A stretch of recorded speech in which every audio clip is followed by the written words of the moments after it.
E em estúdio, nesta edição do Meio-Dia do ETV, estão Francisco Teixeira, grande repórter de política do Diário Económico, e Maria João Carioca, economista e convidada habitual desta edição. Muito boa tarde aos dois, obrigada pela vossa presença.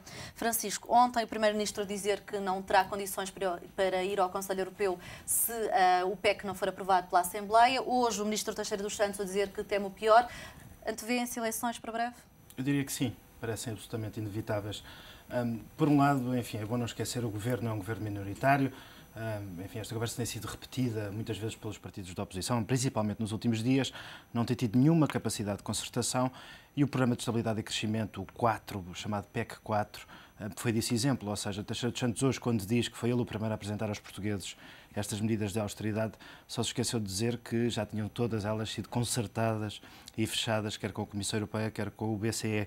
O que provou que o Governo se deixou, de certa forma, encostar num beco sem saída, não garantiu dentro de portas aquilo que consertou fora de portas e a verdade é que parece absolutamente inevitável a realização de eleições. Achas que o Governo se deixou encostar, como estavas a dizer, ou que poderá ter sido, como dizem alguns analistas, uma estratégia por parte do Primeiro-Ministro? O que está por detrás deste deixar-se encostar é difícil prever. Enfim, embora pareça absolutamente claro que um Primeiro-Ministro com a experiência de José Sócrates, que está, enfim, há 19 meses num governo minoritário e que tem concertado com os maiores partidos da oposição e chegado a acordo com o PSD, enfim, nas matérias estruturantes do ponto de vista económico e financeiro, se não o fez de propósito, foi um lapso que lhe sairá muito caro.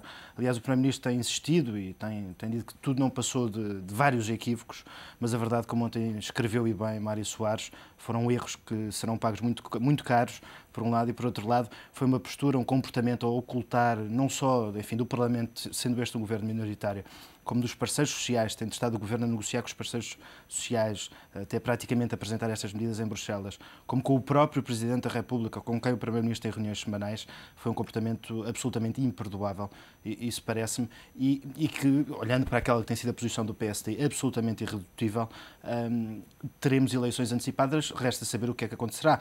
Amanhã teremos um dia muito relevante, eu creio. O Presidente da República vai receber José Sócrates e também Pedro Passos Coelho, que lhe pediu uma audiência. Portanto, a partir de amanhã, oficialmente, o Presidente da República sabe que não há nenhuma base de entendimento entre os dois principais protagonistas políticos. Veremos o que fará o Presidente da República. Se ele próprio vai tentar ouvir os partidos políticos antes mesmo de, na segunda-feira, aquele que aparentemente acaba por ser quase a data oficial para esta ruptura, quando tudo indica, até pelas declarações hoje de Teixeira dos Santos, dará entrada no Parlamento o Programa de Estabilidade e Crescimento, esta atualização do PEC. Justamente sobre o Programa de Estabilidade e Crescimento, permite-me interromper-te, Francisco. Maria João Carioca, o Ministro disse esta manhã que vai tentar levar o PEC à Assembleia na segunda-feira, mas a apresentação do PEC na Assembleia implica também a apresentação do cenário macroeconómico, que até a este momento tem sido ainda de crescimento de 0,2%. Ora, para apresentar o cenário macroeconómico, o Governo terá certamente que o rever.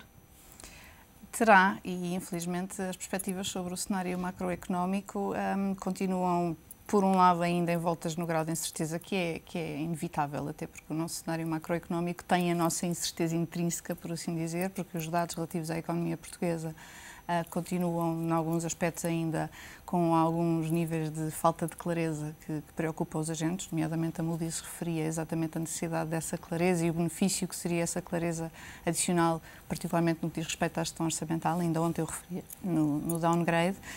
Mas temos também um nível muito grande de incerteza macroeconómica nos mercados a nível mundial, a nível internacional, e não nos podemos esquecer que um dos elementos fundamentais do nosso desempenho económico nos próximos meses é exatamente a nossa capacidade de exportar e controlar importações. O Ministro voltou a dizer esta manhã que continua a compensar ir aos mercados, que embora não seja sustentável há 5, 10 anos, ainda é sustentável.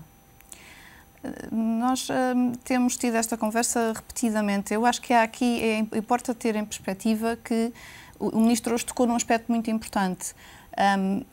Temos que ter em atenção o que é o curto prazo e o que é o longo prazo. E a verdade é que nós vamos ter que continuar a recorrer aos mercados no longo prazo. Portanto, esta discussão do quão difícil, do quão problemático, quase do quão malévolo é nós recorrermos à ajuda versus continuarmos aqui num cenário que ainda é sustentável de ir aos mercados, eu acho que já não estamos em tempo de olhar para a ida aos mercados numa perspectiva de curto prazo. Ela não vai acontecer apenas no curto prazo. Não há, enfim, eu arrisco dizer que não há cenário em que a recuperação macroeconómica de Portugal é suficientemente sólida para eu não estar a recorrer aos mercados consistentemente e com volumes razoáveis num horizonte que é um horizonte de médio prazo. Nós estamos a falar do próximo ano.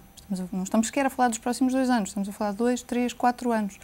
Nós, uma vez mais, a leitura dos motivos que a Moody's apresentava ontem para o nosso downgrade era interessante, independentemente do downgrade em si ser apenas uma atualização, por assim dizer. Uma das questões que preocupa os investidores e preocupa os mercados é exatamente a nossa capacidade de pagarmos os custos deste recorrer aos mercados à medida que esses custos vão tornando mais gravosos, e eles neste momento são muito gravosos, estamos a pagar taxas muito elevadas, à medida que as medidas que tomamos para resolver a situação económica são elas próprias medidas que têm implicações em termos de contração da economia, e à medida que se vai, por assim dizer, descobrindo ou tendo uma noção mais concreta de que se calhar vamos ter necessidades adicionais de financiamento, nomeadamente naquilo que diz respeito às empresas que estão na esfera pública, que nós sabemos que ainda recentemente foram despromovidas, por assim dizer, em termos da sua qualidade, e que têm necessidades muito grandes de financiamento nos próximos anos, qualquer coisa como 35 bilhões. Portanto, nós vamos estar no mercado a longo prazo e não podemos deixar de ter essa perspectiva. Francisco, há instantes mencionavas que amanhã vai ser um dia decisivo. Cavaco Silva vai receber primeiro Passos Coelho e depois o Primeiro-Ministro. Achas que isto é algum tipo de sinal? Não, nenhum. É o que faz, aliás, sentido, não é? Ouvir o líder da oposição antes de ouvir o Primeiro-Ministro para a reunião habitual. Enfim, em relação à ordem, não vejo qualquer relevância. O facto de receber o líder da oposição no mesmo dia em que ouvirá pela primeira vez e praticamente uma semana depois de terem sido apresentados publicamente estas novas medidas de austeridade, isso sim eu acho que é um sinal. É um sinal da ruptura, da incapacidade de diálogo e de concertação do Governo, não só com o Parlamento, sendo este um Governo minoritário, mas também, enfim, com todas estas frentes. Se nós olharmos para esta descrição que acabamos de ouvir do ponto de vista financeiro, enfim, com todas estas dúvidas sobre o que acontecerá na economia e olharmos para o mundo político, enfim, a conclusão óbvia que todos teremos que chegar é que temos um governo, de facto, cada vez mais isolado e fragilizado. Não há memória de um governo... Achas que o PSD ainda pode recuar depois da conversa amanhã com o Presidente? Não, parece-me absolutamente claro que não. Enfim, para já a responsabilidade a mim também me parece, enfim, inevitável, está do lado do Governo. Por mais que Teixeira dos Santos queira agora dizer que está aberto a negociar todas e mais algumas medidas, a verdade é que se foi assim tão decisivo apresentá-las em Bruxelas na última sexta-feira, se foi, enfim, de facto tão importante para estancar a emergência em que estávamos, a apresentação destas medidas concretas e destes objetivos concretos, a verdade é que eles agora não poderão ser postos em causa, não é? Ontem o Primeiro-Ministro disse que se o país fosse de facto para eleições voltava a recandidatar-se, embora frisando palavras dele que não está agarrado ao poder. Achas que tem alguma hipótese de voltar a ser eleito? Veremos o que acontecerá. Está muita coisa em aberto ainda. Agora, de facto, a entrevista ontem de José Sócrates fazia-me lembrar muito aquele que foi o argumentário de Santana Lopes, enfim, naquelas semanas antes de sair. Muita lamúria, muito queixume, não me deixam trabalhar. Eu estou a tentar recuperar o país, é um momento muito difícil, nós de facto temos um projeto para o país.